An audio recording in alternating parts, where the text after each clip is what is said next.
All right, welcome back everybody. Got an exciting one for you today. I just recently released the Greeble Pack Pro 1.5 for Zbrush 4R8. It has been released to the wild for everybody to play with, so all of you that have already purchased it, definitely you should have received an email from me, and I know a few of you have already installed it and are up and generating. Um, Unfortunately, I did not have any tutorials up and ready for this when I released it. I should have thought of that when I did it, but I wanted to push it out. I was tired of sitting on it for so long, so sorry about that. So I'm going to do this quick tutorial today on installation as well as generating some textures as well as these cool 3D models that the new macros can do for you.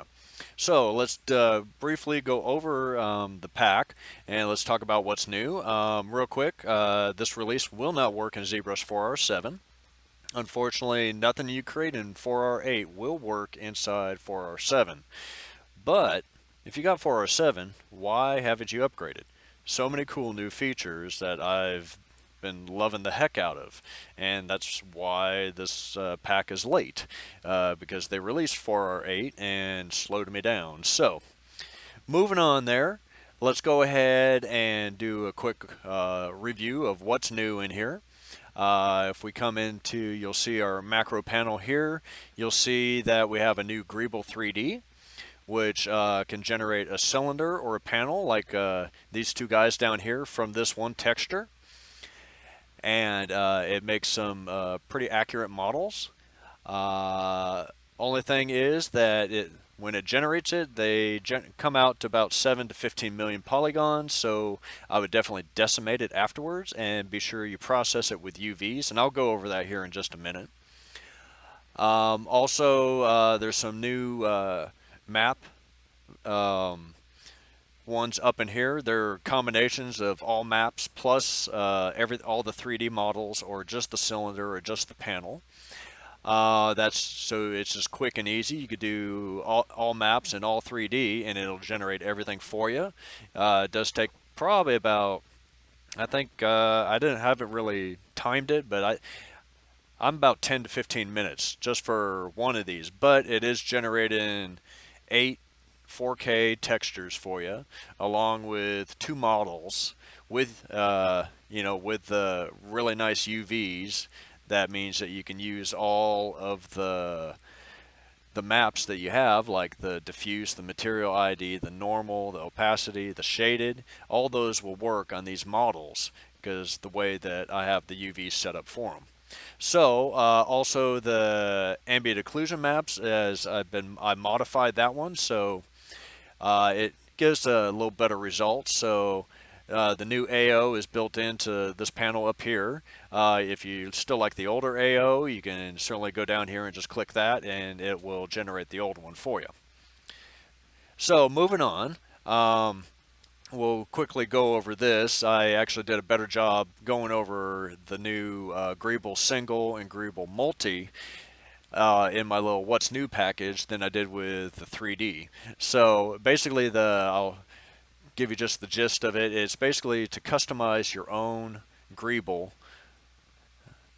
so you have a lot more control. So all you have to do is go to the nanomesh, click Edit Mesh on the Greeble Single, and you'll get this plane here. And if everything is squared off in the Greeble generator, so it's a 4K resolution.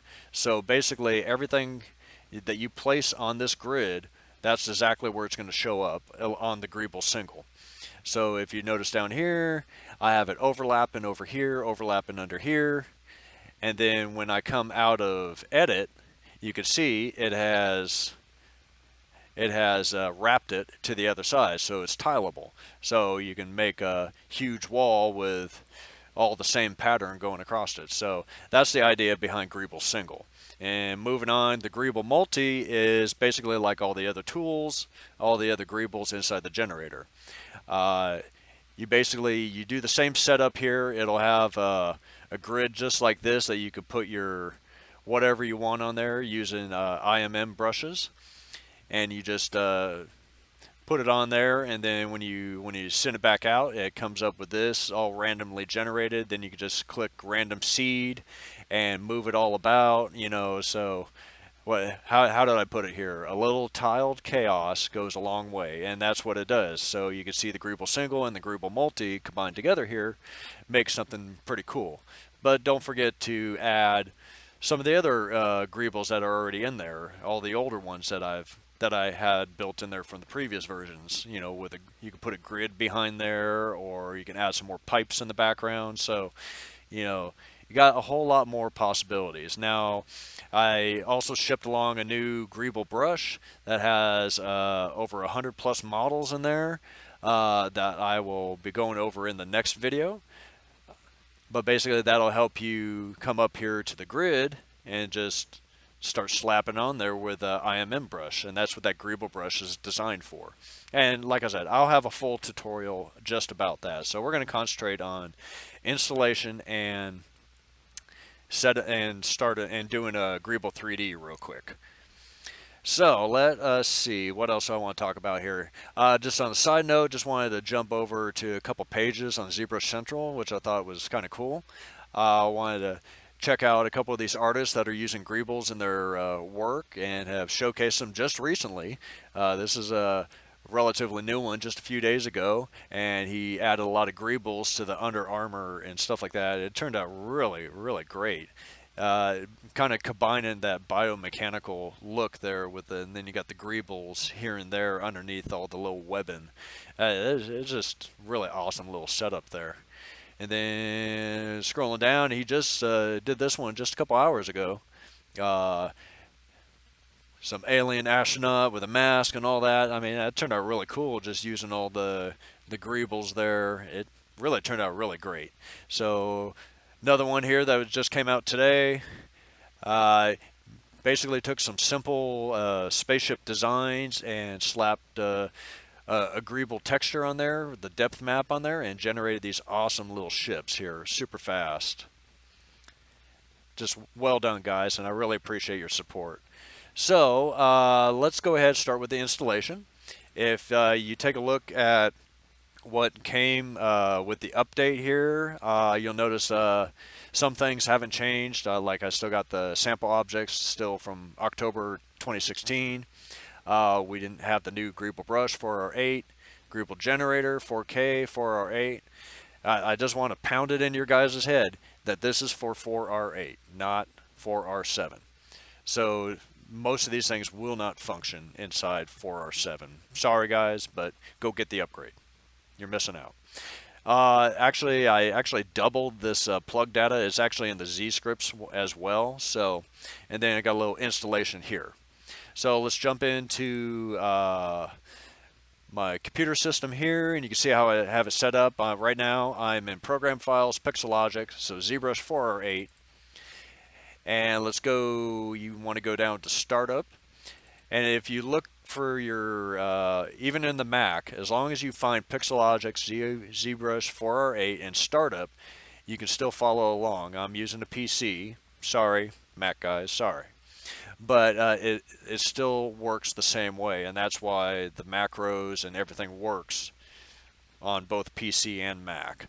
So we're in the Startup here. We go to you first want to install that Greeble plug data, which is going to be, you want to put him in the Z plugs. And then here's the Greeble plug data. Open him up, and when you first got it, you should have had just this Greeble 3D in here. Okay, this folder will fill up with more 3D objects as well as textures, so everything will exist inside this folder here. So if you ever want to go find something, and what I've done, I've actually made a shortcut over here for Greeble plug data, so I could just click it and it takes me straight to this folder. So I would definitely do that because it'd be quick and easy for you to just copy all your textures and dump it into a folder you want. Or it'll actually generate the panel as well as the cylinder inside this folder. It'll save a backup copy inside of here. So this is something to remember. So Greeble plug data, and we'll actually need to go find it when we generate the 3D objects, and I'll show you why here in a minute. So let's backtrack out, get back to the Startup, go to your macros, and here are all the folders that I sent you in the Z scripts folder. Okay, so all you need is the Greeble, Greeble 3D, Greeble Color, Greeble Old Maps, and Greeble Rotation. So you open up each one. It should have just text files in there, but because I have ZBrush open, it generated Z scripts, so that will happen. These Z scripts are editable. I really wouldn't mess with them unless you have a really good working knowledge of Z scripts. I'm amateurs. I'm real amateur at it, so it's a miracle that I've gotten all this stuff to work. So I've had a few help from I've had a little help from one of the guys at Pixelogic to help me get some of the stuff going. So definitely kudos to him. Let's see, but that's basically it for how to set up. The generator itself can go into whatever folder you want. You can put it on your desktop, it don't matter. So, okay, that's about it for the setup. So let's jump in. All right, I already got the Greeble generator, 4K color, 1.5, 4R8. Wow, that's a mouthful. Sorry, guys. But that is the file we are using today. You can see it right up here. And that's what you should have seen when you first booted up. So I'm going to make some, I'm not going to really do any fancy Greeble in here. I'm just going to make a few quick modifications to kind of show off our 3D panel a little bit better. Go under Nanomesh, and I'm on the upper panels here. I could do a quick random seed and see if I come up with something a little different. I don't know, we'll see.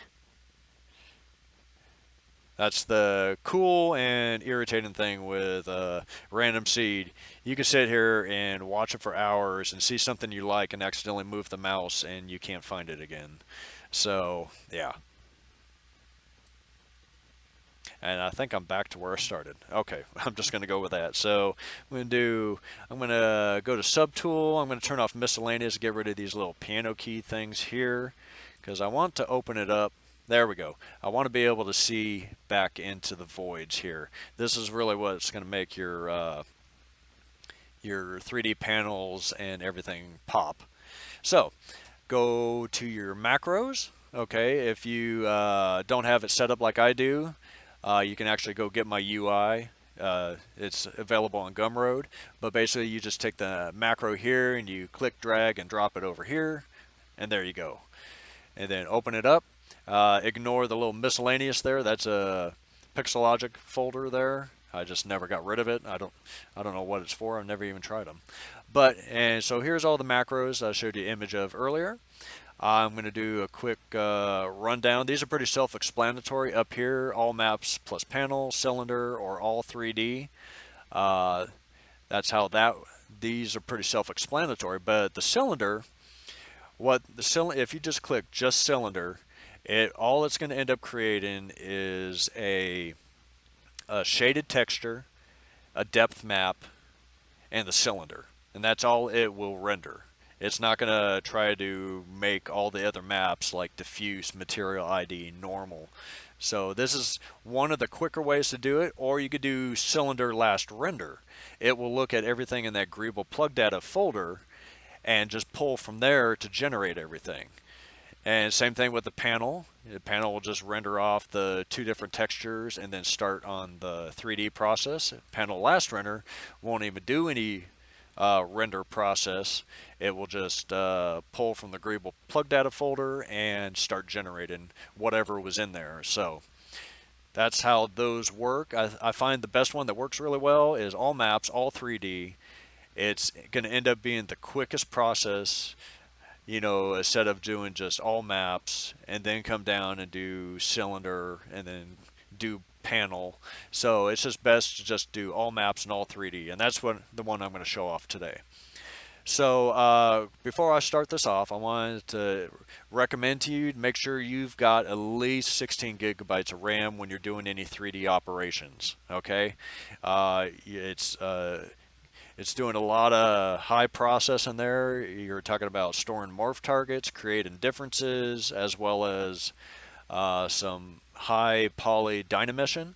So yeah, let's make sure you got at least 16 gigs. As you can see, I'm only sitting at 8 gigs right now, and I've got a 16 gig machine. So Those lower end laptops, you might struggle a bit with this. I would test it out. You know, the cylinder is the most taxing because it creates the most geometry. So out of the panel and the cylinder. So it's almost double the panel.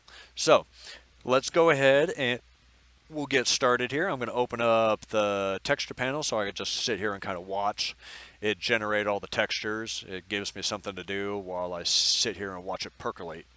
So I'm going to go ahead and get the texturing started, and I will pause it until it asks us a question before it starts generating the 3D, and then I will unpause it and I'll tell you what's going on, okay? So here we go.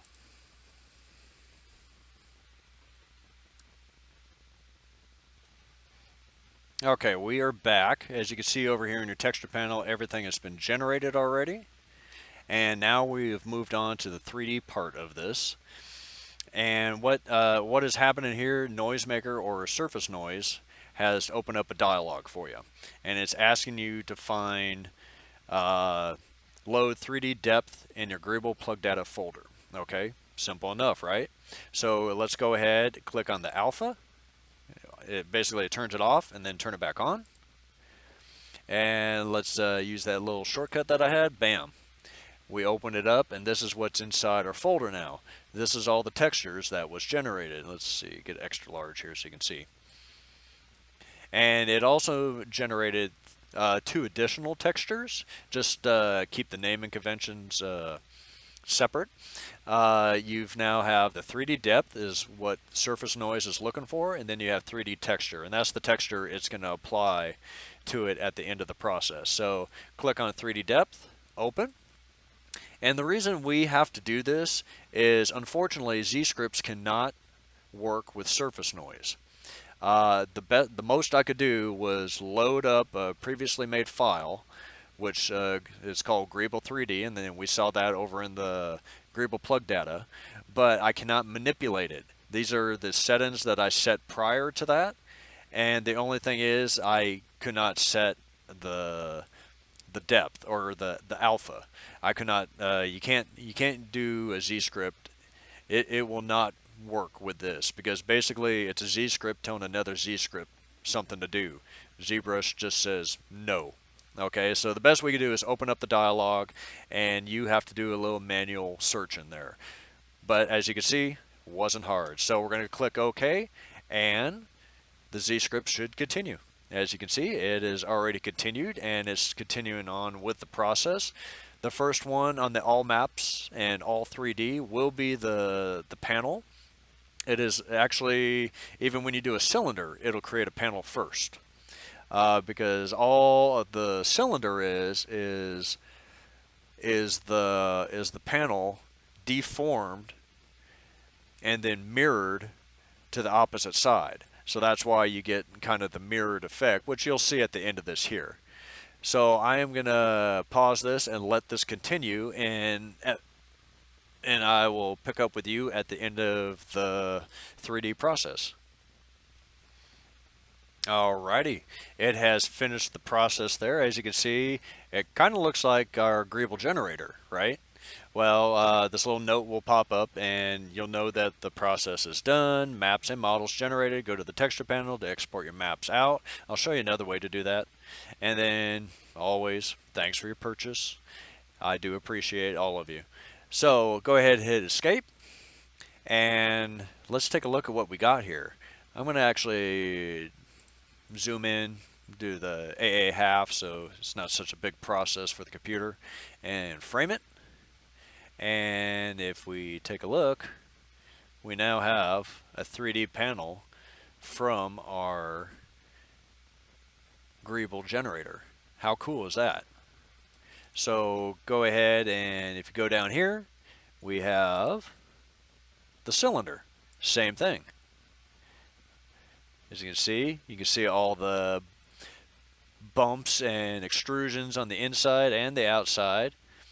The only thing with this one here, it's not a perfect seam on the side. As you can see here, let me frame them up, and you're going to get a random things going on over here, but be honest, I kind of like it. Yeah, I think it's kind of cool. But that is basically it. Now, as you can see, this particular model is the cylinder is like 12.3 million, and I've had them go all the way up to about 15, almost 16 million, especially on the cylinders. It just depends on how much complexity you have in here. So that's just something that you need to remember. These guys, the panels usually about 5 to 7 million. Just depends on complexity. But so let's go ahead and let's go to our texture, not our texture, let's plugins. And we're going to do Decimation Master, and we're going to shave off some of these polygons here, okay? Always remember, keep UVs. If you don't keep UVs, it's not going to keep that map. Okay, so pre-process current, and we're going to give it a minute to percolate here. I'll come back when it's done, okay? All right, we are done pre-processing, and I'm going to start off with a safe number here, about 100,000 polygons, and we'll see what we come up with. So decimate current, we'll keep an eye on it and see if our texture floats anywhere. Really, it did not. I didn't see much of anything except maybe down these cracks a little bit, but I think I'll be okay there. And if you hit polyfill, you could see how it's decimated the model. So it's cleaned up these large panels really beautifully. And then let's zoom in a little bit here. You can see it's held on to quite a bit of the detail down low. So I think 100,000 is going to work for me on this one. So yeah, we're not designing game asset models here, okay? But what we are designing is we're designing some low weight panels that we can use in our nice beautiful renders in Keyshot or other programs, Max and Maya, so because they're going to appreciate having the lower polygons. So let's see, another cool thing about the way this thing is, the way the UVs are set up, you can go into textures, and if I click on a new texture, I can pick from all the ones that I already have. So let's get material ID.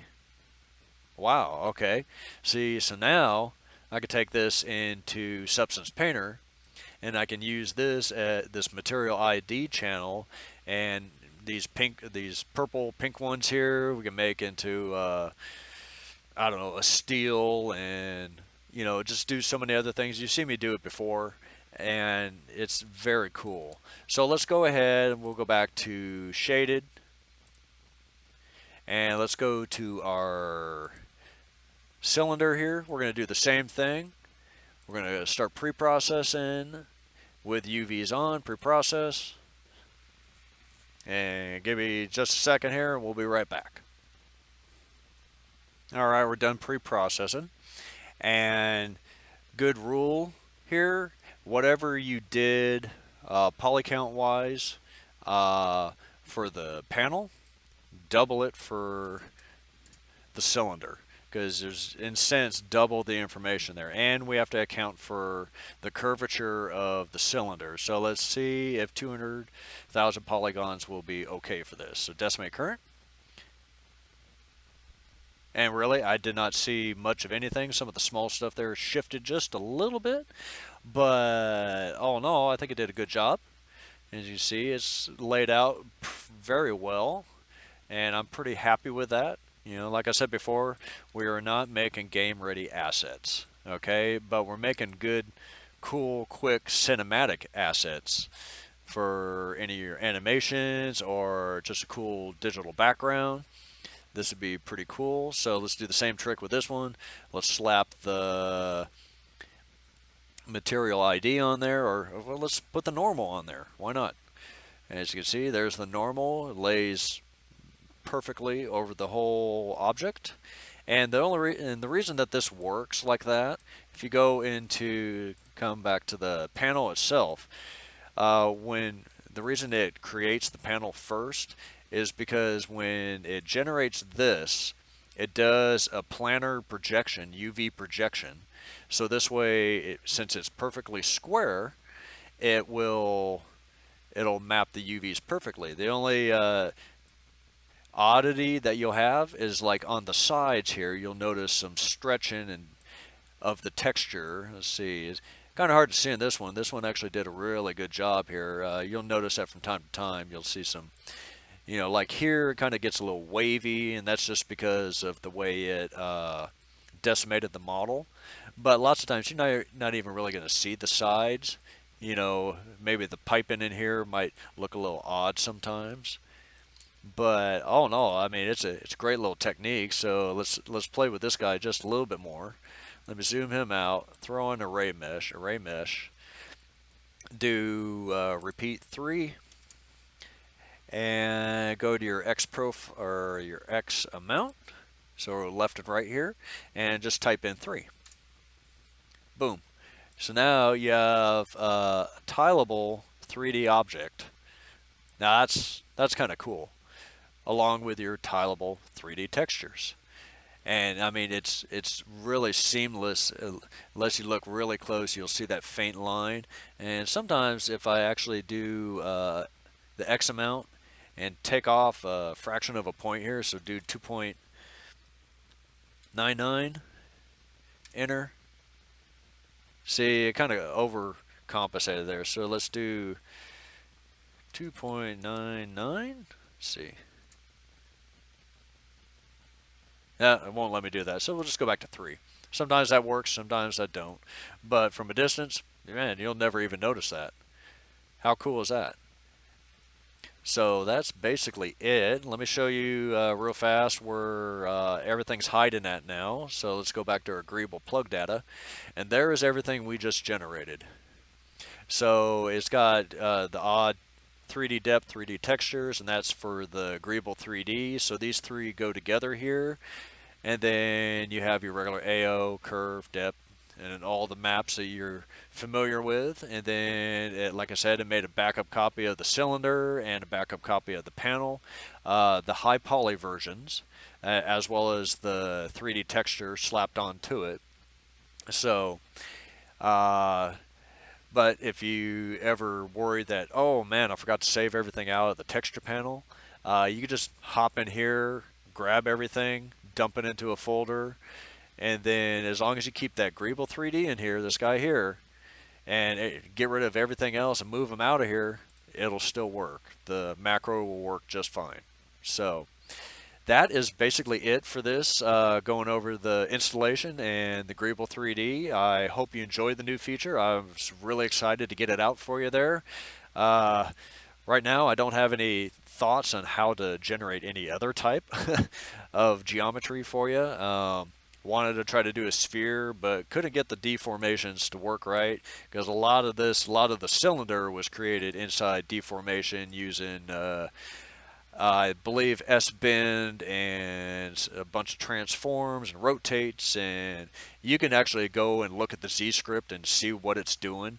So you can play with that all you want. Just make sure you make a backup copy so you don't jack up the original. So that is it today, guys. I hope you enjoyed the new features. Like I said, I will have another one out here in several days going over the Greeble Single, Greenville Multi, and the Greenville Brush. We'll go all over that. We'll make our own customizable Greeble. We'll make this, basically your own Greeble generator. Something that no one else has. So it's going to be all you guys. So definitely hit a like, definitely give a comment, definitely subscribe, and I appreciate every one of you, and we will see you in the next video.